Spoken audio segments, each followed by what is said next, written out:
ہم لمبے کسی ٹور پہ ہوتے تو کوشش کرتے ہیں ایئرپورٹ کے باتھ روم پہ وہاں پہ وضو کرے، وہاں پہ تیار ہو جائے، تاکہ وہ ضرورت پر مجھے جہاز میں وہاں پہ آپ وضو بھی کرے، وہاں پہ آپ احرام بھی بنائے، وہاں سارا کچھ کرے۔ تو اس طرح کی چیزیں کہ آپ نے امیگریشن میں کس طرح جانا ہے، آپ نے جہاز میں کس طرح بیٹھنا ہے، آپ نے اس طرح جب آپ جدہ یا مدینہ منورہ لینڈ کر جائیں تو وہاں پہ آپ کا کیا پروسیجر ہے، یہ سفر کی تربیت جو ہے یہ بھی اس کا ایک حصہ ہونی چاہیے۔ اور دوسرا جو سب سے اہم ہے وہ کہ اپنے ملک کے حوالے سے آپ پاکستان کی پہچان ہے، پاکستان آپ وہاں پہ پاکستان کو ریفلیکٹ کر رہے ہیں۔ جو 30 لاکھ حجاج ہیں، آپ کے 2 لاکھ حجاج پاکستان کی نمائندگی کر رہے ہیں، اور وہاں جو دیگر اقوام کے لوگ آپ کو دیکھتے ہیں تو آپ سے پاکستان کا جائزہ لیتے ہیں۔ آپ کے کپڑے، آپ کے لباس صاف ستھرے ہونے چاہیے، نفیس ہونے چاہیے۔ اس طرح کی یہ چیزیں ہم ان کو سمجھائیں اور یہ باور کرائیں۔ پھر ساتھ اپنے ساتھیوں کے ساتھ پہنچتی ہے وہاں جھگڑے شروع ہو جاتے ہیں۔ یہ اس کورس کا تربیتی نظام کا حصہ ہونا چاہیے، اور میں کوشش کروں گا کہ بہت جلد ہوپ کا الگ ایک تجربہ ہے، منسٹری کا اس حوالے سے الگ تجربہ ہے، دونوں گروپس آپس میں ملیں اور ایک مؤثر قسم کا تربیتی نظام جو ہے اس حوالے سے تجویز کریں۔ ہماری اس وقت میں آپ سے بالکل ایگری کرتا ہوں کہ عمرہ، میں نے کل کاشف صاحب ہمارے آئے ہیں فیصل آباد سے، تو میں نے ان سے بھی باقی کچھ دوستوں سے بھی میں نے کہا کہ سعودی عرب کو میں نے خود بھی ان کو مشورہ پہنچایا کہ جلد از جلد ان کو عمرہ کھولنا چاہیے پاکستان کے لیے۔ یہ پاکستانی قوم کا مطالبہ ہے، اور میں پاکستانی قوم کا مطالبہ جو ہے ان کو پیش کیا ہوا ہے، اور انشاءاللہ تعالی ان کے تمام جو وہاں سے جواب آئے ہیں وہ جواب مثبت آئے ہیں۔ اور ایک میں آپ سے گزارش کروں، اپنے علماء سے گزارش کروں، اپنے میڈیا سے گزارش کروں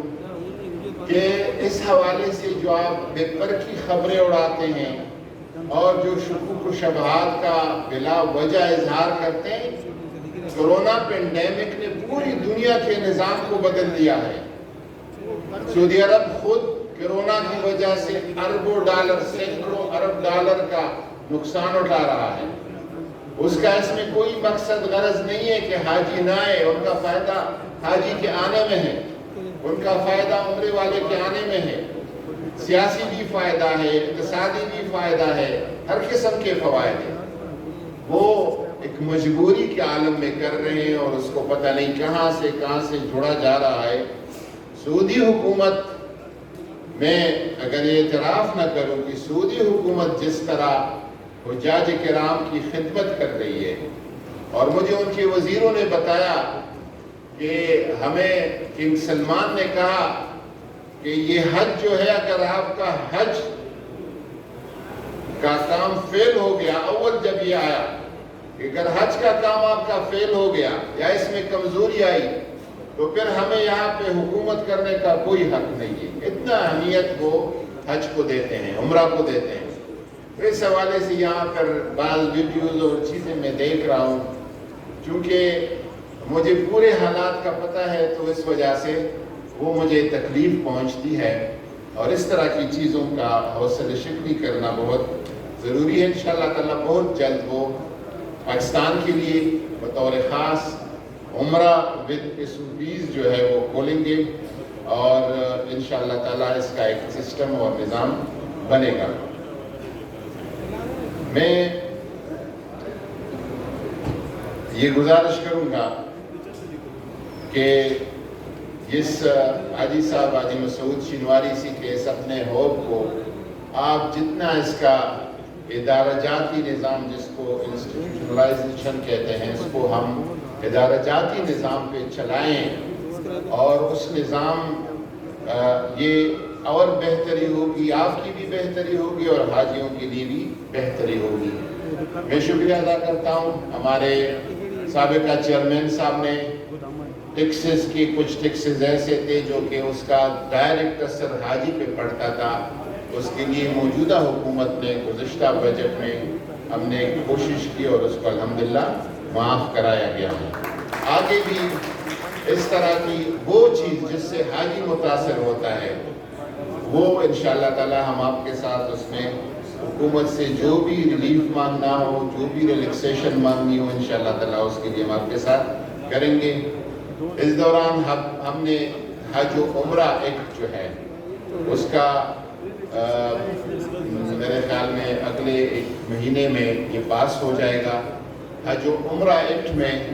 بہت ایک بڑی تبدیلی ہوگی حج کے حوالے سے، جس کو ہم کر رہے ہیں،